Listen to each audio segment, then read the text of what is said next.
আবুল হাবের ইমান কেমন? এগুলাও তো ইমানদার আছে দেশে। হ্যাঁ আছে, খেয়াল করেন আমার কথার দিকে, ভালো লাগলে শুনেন আর একটা একটা করে পালান যাদেরকে ভালো লাগবে না।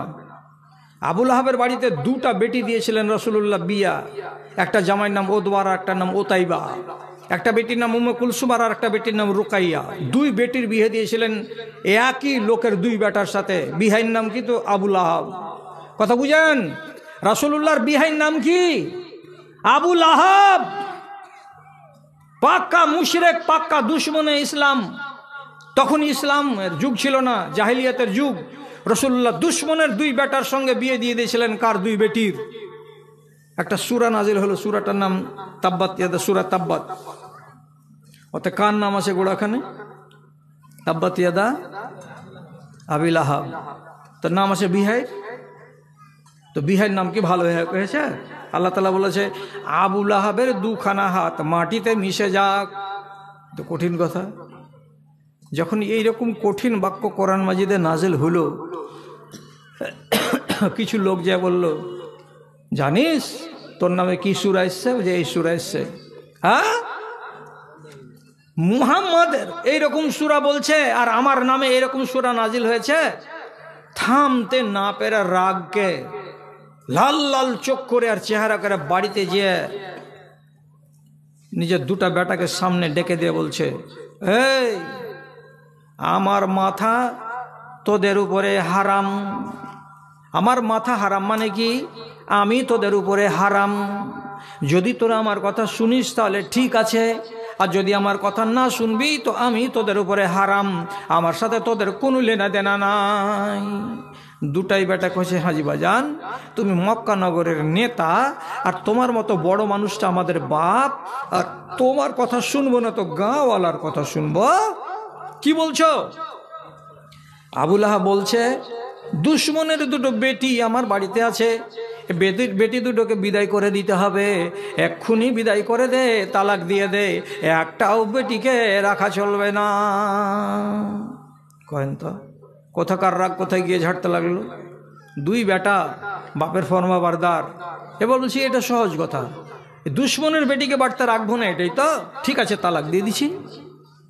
তো যেটা বেটার নাম ওতবা, ও তখন ঘটনা শুনলো, আর শোনার পরে এক পা দুপা করে যেতে যেতে যেতে যেতে রাসূলুল্লাহর কাছে গেল। আর রাসূলুল্লাহর কাছে যে শ্বশুর আর জামাই মুখামুখি হয়ে দাঁড়িয়ে তারপরে বলছে, এই তোমার উপরে কোনো সূরা এসছে? বলছে, হ্যাঁ রে বাবা এসছে। তো সূরার গোড়াখানে কি আমার বাপের নাম আছে? বলছে, হ্যাঁ আছে। তোমার বাপের নাম কি লেখা আছে অতি? বলছে, তাব্বাত ইয়াদা আবি লাহাবিন ওয়া তাব। এ তো আরবি বুঝা লোক সব। আর যেমন এই কথাটা শোনা, থামতে না পেরে রাগের জ্বালাতে আমার নবী যেই সামনে যে মুখামুখি দাঁড়িয়েছিলেন, নবীজির মুখের উপরে থু করে এ দুশমনের বাচ্চা থুতু নিক্ষেপ করে দিল। আর দেওয়ার পরে বলছে, তোর বেটিকে আমি তালাক দিয়ে দিয়েছি, আমার বাড়ি থেকে বেটিকে নিজের বাড়ি নিয়ে যা। আহারে, দুটা বেটি তালাক একই দিনে। রসুলের তালাক পাওয়াটাতে যা কষ্ট হলো, বয়সে অর্ধেক, আর এমন ছেলে আমার মুখের উপরে এইভাবে থুথু নিক্ষেপ করে দিল, তাতে সম্পর্কে তুমি জামাই। রাসূলুল্লাহ খুব দুঃখ পেলেন। তখন করলেন কি, আল্লাহ পাকের নবী রাগ সামলাতে না পেরে সাথে সাথে বলছেন, আল্লাহুম্মা সাল্লিত আলাইহি কালবান মিন কিলাবিকা। এ পরওয়ারদিগার, তোমার দুনিয়াতে অনেক চার পায়ের কুকুর আছে, নেকড়ে বাঘ আছে, শিয়াল আছে, এইরকম হাজার হাজার নেকড়ে বাঘের মধ্যে থেকে বা একটা কুকুরের মধ্যে থেকে কোনো একটা কুকুরকে তার পাশে লাগিয়ে দিও, যেন ওই কুকুরটা এই কুকুরের জীবনটাকে নাশ করে দেয়। চালা করেন, বুঝতে পারলেন কথা? ওদের লোকটি বুঝতে পারলেন কথা? এমনি করেন না জি? কি বললে? তোমার দুনিয়াতে অনেক কুকুর আছে, কোনো একটা কুকুরকে দিয়ে তুমি এই জানোয়ারের কাজ সমাপ্ত করে দিও, আল্লাহ এর পাশে লাগিয়ে দিও, কুকুরে কামড়িয়ে এই জানোয়ারকে শেষ করে দেবে। কে বদদুয়া দিলেন? রাসূলুল্লাহ। কানে শুনলো দাঁড়িয়ে দাঁড়িয়ে, কে? তো এটা জামাই। বাড়ি গেল, যে বাপকে বসে, বাজান মুখে থুতু চালিয়ে দিয়েছি, আর ঝেড়ে 4-5টা কথাও বলে দিয়েছি, বাপ কালামে এমন কথা কোনোদিন শুনেনি ও। তারপর কি হলো রে বেটা? বাপ খুশি। কি হলো রে বেটা? কইছে ও তখন রাগের জ্বালাতে একটা কথা আমাকে শুনিয়ে দিয়েছে, আমিও শুননু, আর আমি আপনার চলে আইনু এখান থেকে টেন টেন করে হাঁটতে হাঁটতে। কি কহেছে রে? কহা কথাটা তোকে কি মুশকিল লাগছে আরবি ভাষা কইতে? বলছে বাজান, আমি যখন মুখটাতে থুথু চালিয়ে দিলাম তখন আমাকে আমার শ্বশুর বলছে আল্লাহুম্মা সাল্লি আলাইহি কালবান মিন খেলাবেকা। আর যেমন কথাটা বলা, আবু লাহাব কপালে হাত দিয়ে বলছে সত্যানাশ হো গয়া, সত্যানাশ হো গয়া। বাজান কি হলো? কি হলো? কি হলো? ইন্নি আসাদুন্নাসে মুখাফাতান আলাইকা লে দুআইন নবিয়ে, আমি যত ভয় করি তোমাকে নিয়ে নবীজির বদদুয়ার কারণে, পৃথিবীতে এত ভয় কেউ করে না। বেটা কোন কাজ হলো রে? এমন কথা বলে দিয়েছে তোকে? বলছে হ্যাঁ। ধর ওলা কি কইছো তুমি, যে ওলা কত কথা শুনলো আর কত কথা গেল। তো আবুল হাব ফের আর এক জায়গাতে বলছে লা ইয়ারুদ্দু দুআহু, আল্লাহ রাব্বুল আলামিন তার দোয়াকে কবুল করেন না। আল্লাহ লা ইয়ারুদ্দু দুআহু, ওর দোয়াকে আল্লাহ তাআলা কোনোদিন ফেলে দেন না। 3 মাস পরে মক্কা থেকে একটা কাফেলা যাচ্ছিল সিরিয়া ব্যবসা করার জন্য। আবু লাহাবের বেটা উতবা সেজেছে দলে, টাকা পয়সা নিয়ে, ছালা নিয়ে, ব্যাগ নিয়ে, 2-3টা উট নিয়ে একটা কাফেলা বেরিয়ে যাচ্ছে। ব্যবসা করবে কোথায়? তো সিরিয়ার মাটিতে। সিরিয়ার মাটিতে যখন 15 জন লোক একসঙ্গে রওনা দিয়েছে, তখন ওই জায়গাতে নেতা আবু লাহাব সামনে খাড় হয়ে বলছে ওরে আমার 15টা ধন, তোরা আমার মক্কার ধন, তোরা একসঙ্গে বন্ধু মিলে ব্যবসা করতে যাবে সিরিয়ায়।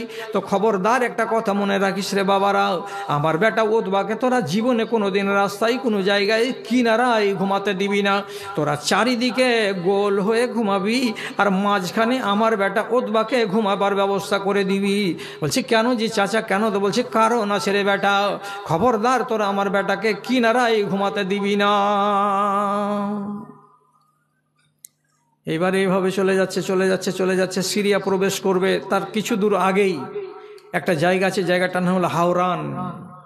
হাওরান নামক মাঠে রাতের বেলায়, সন্ধ্যাবেলায় খানা পানি যা ছিল খেয়ে নিল, আর নেওয়ার পরে সবাই নিজের নিজের বিছানগুলো লাগালো, আর যতগুলো বাক্স পোটরা ছিল সব এক জায়গায় জমা করে দিল। আর দেওয়ার পরে উতবাকে নিয়ম অনুযায়ী ওই পোটরাগুলোর কাছে ঘুমাতে দিয়েছে, আর চারিদিকে এরা গোল হয়ে ঘুমিয়ে আছে যাতে এর উপরে কেউ হামলা করে দিতে না পারে।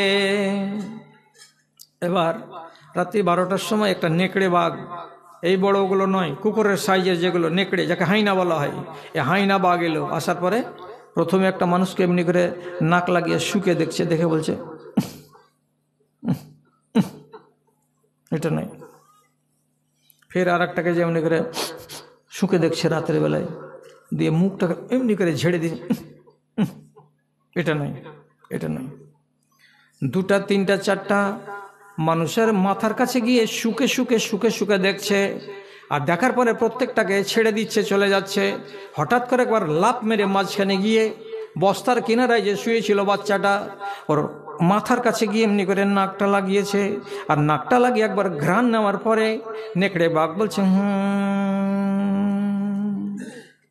এটাই এটাই। ওই জায়গাতে এতটি লোকের পহারাদারের মাঝখানে রাত্রি 12টা-1টার সময় নেকড়ে বাঘ তার গলাকে কামড়ে দিল, এমন করে কামড়ে দিল যে লহুলহান করে দিল, এমন করে লহুলহান করলো যে ওইখানে বাপ বলার টাইম পেল না। মাত্র 5 মিনিটের ভেতরে আপড় থাপড় করতে করতে ওখানেই মরে শেষ হয়ে গেল। এই বেচারারা 12-14 জন লোক সিরিয়ার ব্যবসা শেষ করে বাড়ি আসছে। আবু লাহাব রাস্তা তাকিয়ে আছে, বলছে ওরে কতরা কখন আসলি রে? যখন বাড়ি আসছে তো 12টা লোক আছে, 13 নম্বর লোক নাই। আবু লাহাব বলছে আমার বেটা কই থেকে গেল নাকি? বলছে বলছে চাচা বড্ড দুঃখের কথা, বড্ড দুঃখের কথা। আমরা হাওরান নামক জায়গাতে জমা ছিলাম রাতের বেলায়, আর হঠাৎ করে জঙ্গল থেকে একটা বাঘের বাচ্চা এসে তোমার ছেলেকে কামড়িয়ে লহুলাহান করে দিয়েছে। বাঁচার কোনো সুযোগ ছিল না, ওখানেই মরে গেছে। ওখানে আমরা তাকে দাফন করে দিয়ে চলে এসেছি। আবুল আহাব চোখের পানি ঝরিয়ে ঝরিয়ে বলছে, সেদিনই বলেছিলাম বেটারে, মুহাম্মাদের দুয়াকে বলে পৃথিবীতে যত লোক ভয় পায় তাদের ভেতরে আমি হলাম সবচাইতে বেশি, আমি ভয় পাচ্ছি তোকে বলেই। তোর উপরে বদদুয়া দিয়ে দিয়েছে নবী মুহাম্মদ, তোর রেহাই কিন্তু হবে না, সাবধানে চলিস। এবার কথা ভালো করে বুঝবেন। আবুল আহাবের ঈমান আছে যে রসুলের দোয়া রদ হয় না, একটা আচালা করেন, হ্যাঁ না? আবুল আহাবের বিশ্বাস আছে যে হ্যাঁ। তাহলে রসুলুল্লাহর দোয়া রদ হয় না, আল্লাহ তাআলা ফেলে দেয় না, এত জবরদস্ত নবী, এ কথাটা মুশরিক যখন বিশ্বাস করছে, তখন এই গর্ধবের ওই নবীটাকে মেনে নিতে কি হচ্ছে? প্রশ্ন জাগে না মনে? মেনে গেলে নিস না রে বেকুব, এত সত্য নবীটাকে, ন্যায্য নবীটাকে তোর চোখের সামনে স্পষ্ট প্রমাণ পাওয়া যাচ্ছে, তো তারপরে তাকে নবী বলে মানছিস না কেন? তো ওর ইমানটা কেমন? তো আপনি মানো না তো?